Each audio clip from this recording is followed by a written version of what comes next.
Lord be with you. A reading from the Holy Gospel according to Matthew. Jesus said to his disciples, I tell you, unless your righteousness surpasses that of the scribes and Pharisees, you will not enter the kingdom of heaven. You have heard that it was said to your ancestors, you shall not kill, and whoever kills will be liable to judgment. But I say to you, whoever is angry with his brother will be liable to judgment. You have heard that it was said, you shall not commit adultery. But I say to you, everyone who looks at a woman with lust has already committed adultery with her in his heart. Again, you have heard that it was said to your ancestors, do not take a false oath, but make good to the Lord all that you have vowed. But I say to you, do not swear at all. Let your yes mean yes, and your no mean no. Anything more is from the evil one. The Gospel of the Lord. Praise to you, Lord Jesus Christ. Good afternoon. Good afternoon. Good to see you all. Beautiful day, isn't it? I keep looking at the news, all everything that's going on around the country, you know. I said, we don't need snowplows, you know. In today's gospel that we just listened to, Jesus is continuing his Sermon on the Mount. Now, he's not doing away with the Ten Commandments. He even quotes them. As you have heard, as you have heard. But then he goes on to speak with great authority. But now I say to you, and he enlarges the whole meaning of the commandment. Now, you know, I remember a long time ago somebody saying, you know, a person can keep all 10 commandments and not even be a Christian. You believe that? Absolutely. Absolutely true. Anybody can keep the 10 commandments.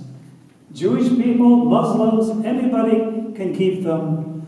But Christians, those who follow Christ, are asked for more.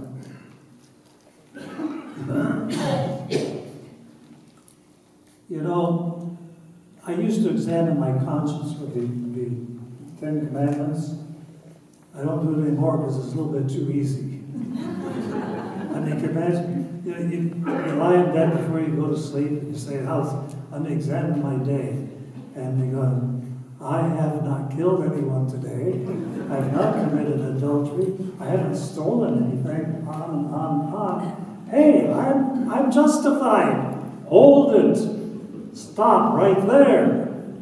Because that precisely is the religion of the Pharisees.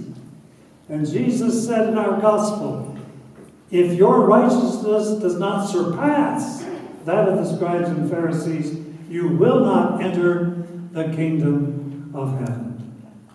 Jesus asks us for more. Listen to him. You have heard it from old, thou shalt not kill.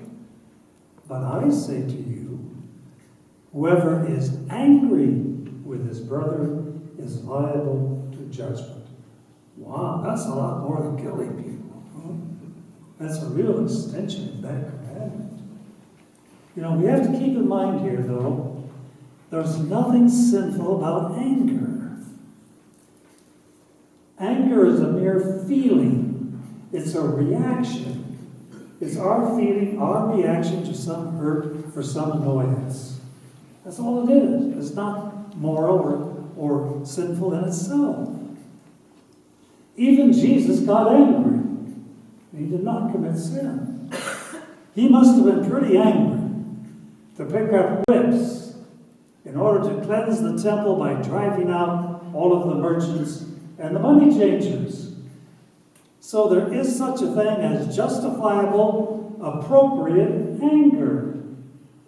I had a little bit of that myself on Monday of this week when I was participating in the Theology Uncorked session. And we were looking at the subject, the horrendous subject of sex trafficking. So you see, there are situations that call for appropriate angry response. And Jesus is not saying that makes us liable to judgment in any way at all. Sometime a person recently said to me, we're living in an angry world. And I think that's true. Do you agree with that? It seems to me like there are more and more people who are more angry about more things. A couple of things immediately come to my mind. Road rage. Where in the world did road rage come from? But it sure is here. Every time you get in your car, you've got to be conscious of it. It can be dangerous out there. Where did it come from? It didn't used to be that way. Or people of different political persuasions simply cannot even talk with each other civilly or kindly. Who would ever have thought that we would come to such an angry position in our country? Wow. Jesus is not telling us today how to feel. Jesus is trying to teach us what to do with these situations. It is how we handle our anger, how we react to it, is what matters. Thomas Jefferson wrote these words. He said, if you are angry, count to 10 before you speak. If you're very angry, count to 100. The other thing I have to remember about anger is that anger does affect the people we're angry with. But we have to remember, it affects us even more. It affects us much more deeply than anybody we're mad at. One person put it this way: holding a grudge is like drinking poison and then expecting the other person to die. Or there's an old ancient Chinese proverb that says, the fire you kindle for your enemy often burns you more than him. What truth there is in that. Something to think about, huh? I'd like to say, make part of our prayer at this Mass something like this. Lord, first of all, thank you for asking more of us. You may say, why should we be thankful for that? Thank you for asking more of us. Because when you do, what you basically, thank you for calling us to be our best. That's all he's doing. Thank you for calling us to be our best. And Lord, please help us to lessen the level of anger in ourselves and in our